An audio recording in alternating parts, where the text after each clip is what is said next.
It's now all systems go after the IEBC cleared 4 candidates to vie for the highest job in the land. But even as others had it easy getting the much-needed clearance, some aspirants such as Abduba Dida and Joseph Nyaga faced some hitches.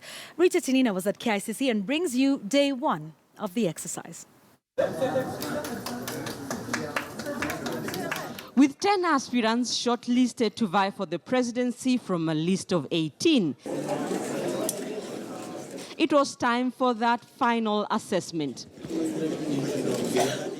Third Way Alliance aspirant Ekuru Aukot was the first to seek clearance, presenting the required documents and getting the IEBC's nod to vie for the presidency. Next, Mohamed Abduba Dida, vying for the presidency for the second time. But his initial presentation of papers was not without a hitch. We require your decree and the one of your running mate certified. It's not certified. Dida's self-declaration form and that of his running mate, Titus Ngetuni, did not meet the requirements. Self-declaration forms for both the presidential aspirant and the running mate need to be signed and commissioned before commissioner votes. The pair was given time to correct the anomalies and returned shortly before 1 p.m. This time, they got that all-important clearance. I want to congratulate you on your nomination. It is just bad governance, poor leadership that has taken us the way we are. I have so many lessons for you. Now that I have been cleared by the IEBC, my classes have started. I will teach you. Independent candidate Joseph Nyaga's presentation of nomination papers too was not smooth sailing. He was a little more generous in paying his nomination fees, presenting a banker's check of 250,000 shillings instead of the required 200,000 shillings. Because when we were being briefed by IEBC, we thought, again in excitement, we thought they said 250. The notes we wrote was 250,000 Kenya shillings. But the form, when we took it home, said 200. Tukafikiria labda, unajua mambo ina change. That you don't take a chance, you come with the lower one, and you're thrown out because hukulete ya kutosha. So we took a risk. Nyaga's running mate also failed to present his certificate of good conduct. It comes from CID. He has it. In fact, had we been allowed 5 more minutes, he would have produced it. It's on his way. Nyaga was the last to present his papers on day 1 of the exercise and will have to make another date with the IEBC on Monday.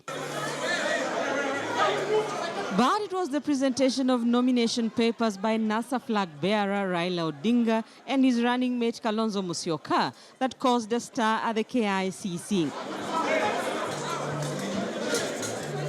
ODM party officials presented required documents, among them certified copies of educational qualifications, copies of national identity cards, passport-size photographs, party nomination certificate, and signatures of supporters.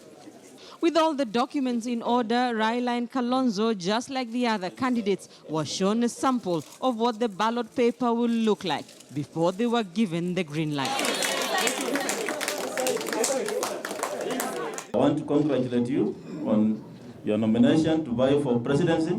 We do hope that hate speech is not going to be used as an excuse to try to master people from campaigning peacefully. Because as you know, there is a very thin line of divide between what you call fair comment and the so-called hate speech. In the 2013 election, Raila, who was the co-presidential candidate, contested the outcome of the election, but the Supreme Court upheld Uhuru Kenyatta's win. And at the end of the day, we also expect that there's going to be a fair contest. In any contest, there will be winners and there will be losers. And you've said that as spokesmen, if we are defeated, we will accept it is fair. But we hope that we don't have to have a situation where we have to go to court to protest. After 3 failed attempts, Raila Odinga will be hoping to be fourth time lucky in a do-or-die contest that will see him take what could be his final shot at the presidency as Uhuru Kenyatta battles to secure a second term in office. Rita Tinina, KTN News.